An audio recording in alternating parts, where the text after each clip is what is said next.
راځو بسم الله الرحمن الرحیم. ترانسپرنسي تیر درسو کې موږ تاسو ځینې افیکټونه ویلي وه. ډرپ شډو چې یو ابجکټ ته سایه ورکوو یا کنټاور که غواړو چې ابجکټ څو وار تکرارا راولو، بلینډ یو ابجکټ بل ابجکټ باندې تبدیلوو، کنټاور او انولوف ایکسټروډ، دغه څو افیکټونه موږ ویلي وو. نن راځو ترانسپرنسي وایو. د ترانسپرنسي په واسطه څه کولی سو او څه وظیفه اجرا کولی سو. ترانسپرنسي خپله شفافیت ته ویل کېږي. څه ویل کېږي؟ شفافیت ته ویل کېږي. شفاف داسې یو شکل ته ویل کېږي، داسې یو جسم ته ویل کېږي چې د یوې خوا څخه بل خوا معلومه سي. د مثال په ډول سره اوبه چې دي شفافې دي، یا د مثال په ډول سره سیشه یا هنداره چې موږ وایو شفاف هندارې لرو، یا مثال داسې هندارې لرو چې هغه بیا شفافې نه دي. نو که غواړو چې خپل یو ابجکټ داسې یو شفافیت ورکړو، نو موږ چې څخه استفاده کوو، ترانسپرنسي څخه استفاده کوو. پر ترانسپرنسي باندې کلیک کوو. ترانسپرنسي دا رقم پر دې ابجکټ باندې اپلای کېږي، لکه څنګه چې موږ تاسو په فوټوشاپ ګریډینټ ویلي وو. څه ویلي وو؟ ګریډینټ. پر دې ځای باندې کلیک نیسم، راکشوم یې تر دې ځای پورې.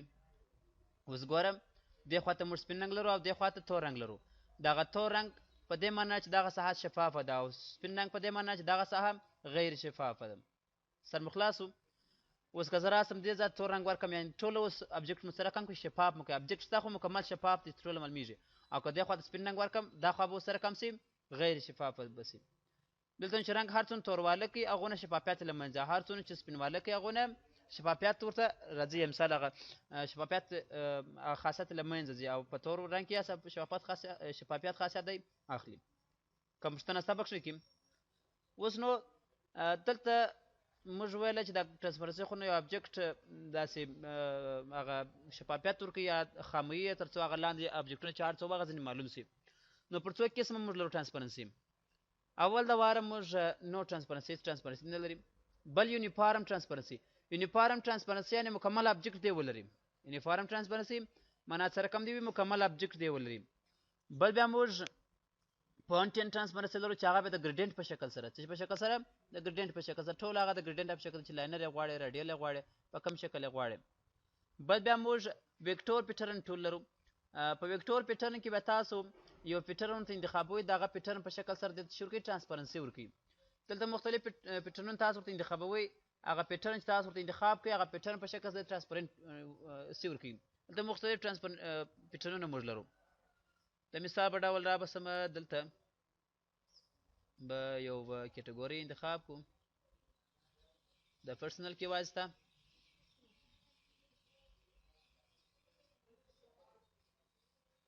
پرسنل کې مې دغه انتخاب ګورم داسې یو قسم پیټرن ورکوي او یو قسم سټایل ورکوي، او هغه شکل سره ترانسپرنسي څه پکې ورباندې اپلای کوي.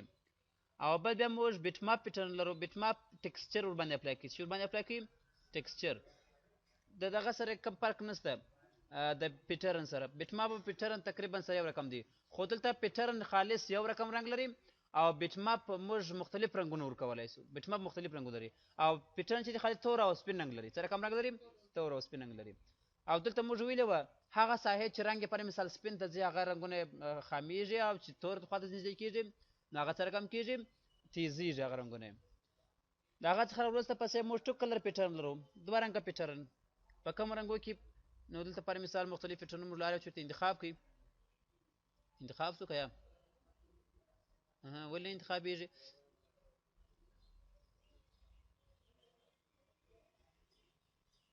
څنګه شو انتخاب شو که یا اوس باندې اپلای شو. اوس ګوره ټو کلر پیټرن په دوه رنګو کې، نو یو رنګ یې ټرانسپرنټ دی او یو رنګ یې سره کم دی غیر ټرانسپرنټ دی. سر مو خلاص وو.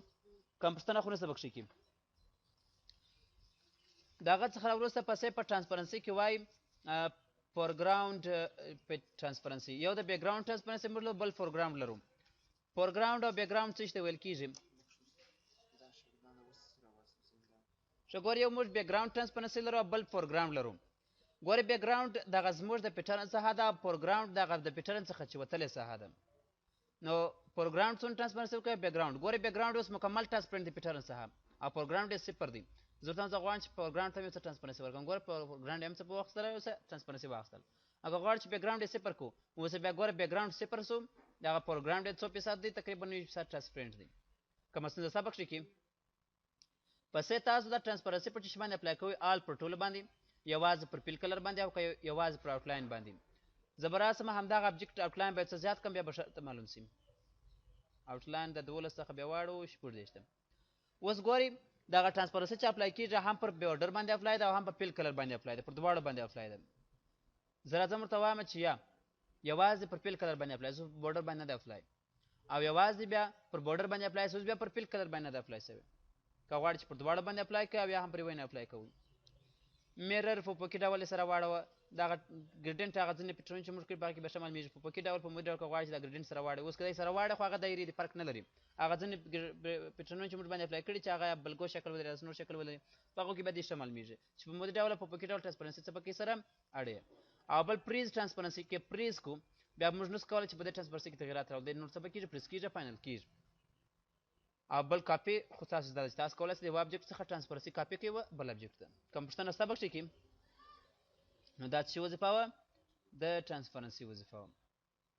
د ټرانسپرنسي څخه راوروسته پسې موږ راځو آی ډرافر وایو. څه شی وایو؟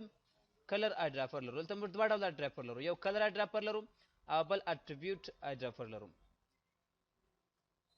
ښه راځو کلر آی ډرافر څه وظیفه اجرا کوي. یو شی رسمومه، غواړم چې دې ته یو رنګ ورکړم. څه رقم رنګ؟ زه غواړم چې دا رقم رنګ ورکړم. دغه رنګ زه په ټولباس کې پیدا کوم، څه نه څه ستونزه پیښېږي. مثال کې دا یې زه نه کم پیدا. نو زه راځم دلته آی ډرافر راخلم. کلر آی ډرافر راخلو، د هر رنګ چې تاسو کلیک کوئ هغه رنګ راواخلئ، بیا چې هر شی ته هغه رنګ ورکوئ پر هغه شی باندې کلیک وکړئ، هغه شی ته به هماغه رقم رنګ ورکړي. دا څه وظیفه ده د کلر آی ډرافر؟ د یوه شی څخه دی رنګ راخلي او پر بل شی باندې څه به کوي؟ اپلای کوي. سر مخلاص آی ډرافر راخلئ پر بل شی باندې اپلای کوئ. کوم پوښتنه شته بخښئ کې؟ دلته نو آی ډرافر چې کله تاسو انتخاب کوئ، سلیکټ کلر د لې رنګ انتخاب او سلیکټ فرام ډیسکټاپ که غواړئ د ډیسکټاپ څخه رنګ انتخاب کړئ د مینیوګانو څخه. نو بیا تاسو کولی شئ د مینیوګانو د هر بخش تاسو غواړئ کولی شئ چې انتخاب کړئ، یو رنګ انتخاب کړئ. رنګ انتخابوئ، بیا راوړئ دلې پر یو شی باندې اپلای کوئ. او بل دلته وایي چې دلته ګورئ یو 1x1 انتخاب دی. دلته کله تاسو آی ډرافر راواخلئ، پر هر نقطه چې تاسو کلیک وکړئ د یوازې هغه یو پکسل چې انتخاب شوی دی هغه د رنګ راخلي. چې شی اخلي؟ دغه څخه رنګ دی یوازې یو پکسل انتخابوي. او دلته بیا موږ 2x2 لرو. 2x2 کې انتخاب کو بیا دی 2 پکسل انتخابوي. څو پکسل انتخابوي؟ 2 په 2 کې یا 4 پکسله ساحه انتخابوي. اوس ګورئ پکسلونه خو تاسو پېژندلي وه، پکسلونه پټ شاپ کې ښه خبرې باندې کړې وې. او بل بیا تاسو که غواړئ چې 5 په 5 کې انتخاب کړئ ایوریج ساحه، نو دی کوشش کوي چې شاوخوا 5 پکسل انتخاب کړي او بیا هغه څه پکې راخلي. نو په یو پکسل کې یو رقم رنګ وي، 5 پکسل کېدای د ځینې عکسو کې ښه معلومېږي. اوس ګورم په دغه ځای کې ګورئ که چېرې موږ 5 پکسله فرض کړو، مختلف رنګونه لري په دغه آیکن کې، یا په دې ځای کې یا په دې ځای کې 5 پکسله مختلف رنګونه لري. نو د هغو څخه یو مکس کلر جوړي، دا 5 پکسلو څخه بیا تاسو سره اخلي. د هغه څخه وروسته اډ ټو کلر پلیټ دلته کوم لږ چې تاسو انتخاب کړی د هغه ته ښکاره کوي اډ ټو کلر پلیټ. که غواړئ چې کلر پلیټ ته اضافه کړئ نو اډ ټو کلر پلیټ هغه رنګ به چې اضافه کړي کلر پلیټ په پای کې به اضافه شي. کوم پوښتنه شته بخښئ کې؟ مشکل خو نه شته بخښئ کې؟ نو دا د آی ډرافر وظیفه وه. نو آی ډرافر یوازې تاسو ته یو رنګ را اخلي، هغه رنګ تاسو بیا کولی شئ په بل شی باندې څه پوکئ؟ اپلای کړئ. پر هر شی تاسو اپلای کوئ دلې ورته انتخابوئ. مختلفو شیپو باندې تاسو کولی شئ همدغه رنګونه په اسانۍ سره څه پوکئ؟ اپلای کړئ، ورباندې عملي کړئ، یا د یوه ځای څخه کاپي کړئ بل ځای ته ورکړئ. کوم پوښتنه شته بخښئ کې؟ نو دا د آی ډرافر وظیفه وه. د آی ډرافر په واسطه کولی شئ موږ د یوې ساحې څخه رنګ کاپي کړو او بل شیپ ته ورکړو. پسې اټریبیوټ آی ډرافر لرو. اټریبیوټس خواص ته ویل کېږي، یا پر مثال هغه کم افیکټونه کم ګریډنټونه چې موږ په یو شی باندې اپلای کړي هغه ته اټریبیوټس ویل کېږي، چې دی به وروسته د انټراکټیو فیل او ګریډنټ فیل څخه وایو. ګریډنټ فیل او انټراکټیو فیل موږ نه دی ویلي، هغه بیا وروسته موږ وایو. پر هغه څخه وروسته بیا موږ پر ده باندې خبرې کوو. نو وروسته بیا موږ یوازې پر آوټلاین او فیل باندې خبرې وکړو. آوټلاین او فیل به وپېژنو، آوټلاین او فیل څخه به وروسته بیا پر چش باندې خبرې وکړو، پر اټریبیوټس آی ډرافر باندې خبرې وکړو چې هغه مو زده شوه، بیا پر دې باندې نور کار وکړو. د هغه څخه وروسته پسې راځو انټراکټیو فیل ته. انټراکټیو فیل که چېرې تاسو غواړئ یو شیپ ته ګریډنټ فیل ورکړئ نو د انټراکټیو فیل څخه استفاده کوئ. ګوره که تاسو یو رنګ کلیک کړئ خو یو رنګ دی ورکوي. انټراکټیو فیل په واسطه به تاسو کولی شئ چې 2 رنګه پیټرن ورکړئ یا 3 رنګه پیټرن ورکړئ. نور هماغه شکل استعمالېږي لکه څنګه چې تاسو ټرانسپرنسي استعمال کړل، خو هلته ټرانسپرنسي وه، دلته د ګریډنټ ورکوي. څه شی ورکوي؟ ګریډنټ ورکوي. هر ګریډنټ تاسو غواړئ هغه د ځای څخه انتخابوئ، ستاسو شیپ ته به هماغه ګریډنټ ورکول شي. کوم پوښتنه شته بخښئ کې؟ ګریډنټ خو تاسو نور ویلي وو، راډیل یې غواړئ، لاینر یې غواړئ، کانیکل یې غواړئ، هر شکل تاسو غواړئ هغه دلې ورته انتخابوئ. د هغه څخه راوروسته پسې موږ میش فیل لرو. میش فیل بیا ستاسو همدغه کوم شیپ چې تاسو لرئ همدغه شیپ پر څو مختلفو جالیو باندې ویشي پر څه باندې ویشي جالیو باندې ویشي نو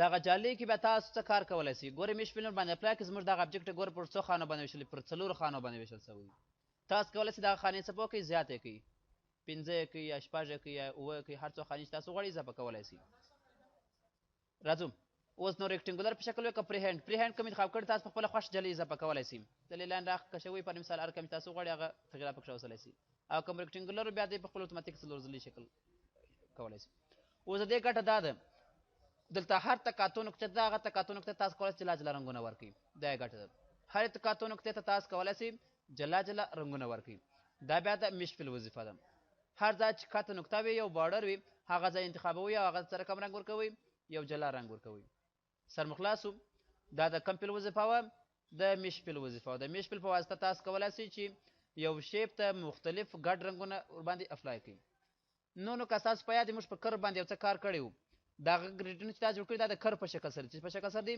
د کرب په شکل سره دي په دغه کرب کې چې تاسو هر څه تغیرات راولئ په هغه رنګو کې هم هماغه تغیرات راځي هغه رنګونه هم په هماغه شکل سره ګډېږي هر قسم تغیرات تاسو پکې راولئ هغه رنګونه هم په هماغه شکل سره مکسیږي او ګډېږي کوم پوښتنه ستا بخښي کې دا د څه وظیفه وه د میش فیل وظیفه وه ګوره داسې مختلف رنګونه که غواړو چې موږ پرې عکس باندې اپلای کړو نو د هغه دپاره موږ څه څخه استفاده کوو د میش فیل څخه استفاده کوو ګوره داسې یو قسم دغه مو ځینې جوړه کړه د یو قسم روښنایي غوندې یو ابجکټ مو ځینې جوړ کړه کوم پوښتنه ستا بخښي کې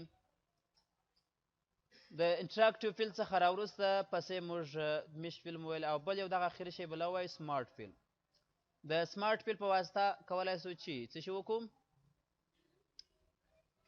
کم کار اجرا کولی شو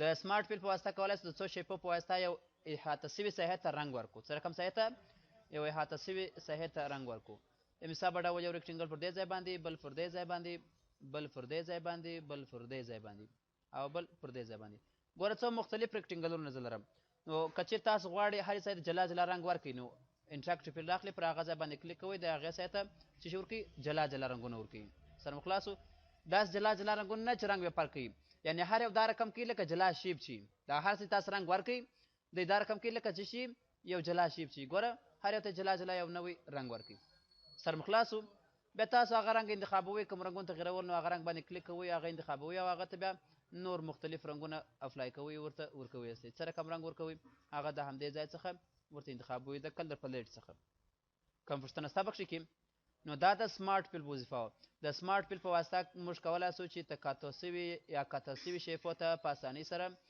رنګونه ورکړو څه شي ورکړو رنګونه ورکړو کوم رنګ چې تاسو هغه شیپ انتخاب کړی کم انټراکټیو فیل چې انتخاب کړی بیا رنګونه تاسو نور مختلف ورته انتخابولی شئ دی صرف یو رنګ ورکوي همدغه شین رنګ دغه تیز شین رنګ ورکوي نور رنګونه بیا تاسو په خپل ورته انتخابولی شئ څه رقم رنګ تاسو غواړئ هغه بیا تاسو د خپل ورته تبادله کولی شئ او بدلولی شئ کوم پوښتنه ستا بخښي کې دا د سمارټ فیل وظیفه وه اوس نو په ټولباز کې یوازې دوه مهم شیان نور پاتې دي آوټلاین او څه شي ایډیټ فیل چې ټوله انشاءالله تکراري دي او اسانه دي سبا د خیر موږ تاسو پر آوټلاین او فیل باندې کار وکړو نور انشاءالله ټول باکس خلاص همدومره بس